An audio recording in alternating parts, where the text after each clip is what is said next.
আমার নবী যেদিন এই দেশ থেকে বিদায় হয়ে যাবে, আমার আল্লাহ জিব্রাইলকে দিয়ে প্রস্তাব পাঠিয়েছিলেন, ও জিব্রাইল আমার বন্ধুর কানে খবর দাও, আমার বন্ধু এই দেশের মাটিতে থাকতে পারবে না, আমার বন্ধু এই রক্ত মাখা জমিনের মধ্যে রাখবো না, আমার বন্ধুর দেহ আমার আরশের ডাইন পাশে দাফন করব।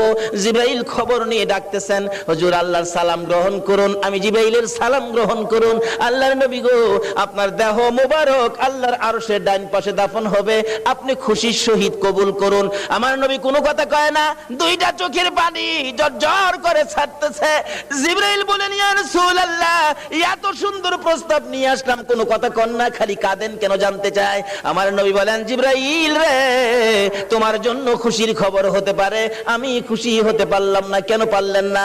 রে জিবরাইল, আমার দাফন আল্লাহর আরশের ডান পাশে হবে, আমি জানতে চাই আমার গুনাহগার উম্মতের দাফন কই হবে রে? জিবরাইল বলেন, আপনার উম্মতের দাফন এই জমিনের মধ্যে হবে। আমার নবীর কান্না আরো বেড়ে গেছে। জিবরাইল, না না, সইতে পারি না, আমি আরশে থাকবো আর আমার উম্মতেরা এই জমিনে থাকবে। আমার মন মানে না, প্রস্তাব আমি রাখবো না। আমার পক্ষ থেকে একটা প্রস্তাব আমার প্রভুর দরবারে তুলে ধরো। জিবরাইল রে, আমার গুনাহগার এতিম উম্মতেরা যেই জমিনে থাকবে, আমি নবী আরশে যাব না রে, আমি আমার গুনাহগার উম্মতের পাশে সেই জমিনের মধ্যে শুয়ে থাকবো। আরে দয়ালো নবী, প্রেমের ছবি আর আসবে না জগতে, আমার দয়ালো নবী, প্রেমের ছবি আর আসবে না। হাসর দিনে উম্মত বিনে, হাসর দিনে উম্মত বিনে যাবে না নবীজি বেহেশতে।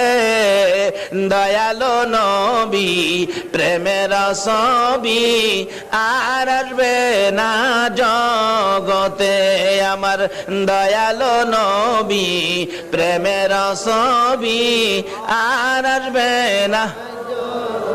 63 সাল জিন্দেগি কাটছে বলে উম্মতি, 63 সাল জিন্দেগি কাটছে বলে, এখনো কান্দে শুয়ে মদিনাতে নবী, এখনো কান্দে শুয়ে মদিনাতে।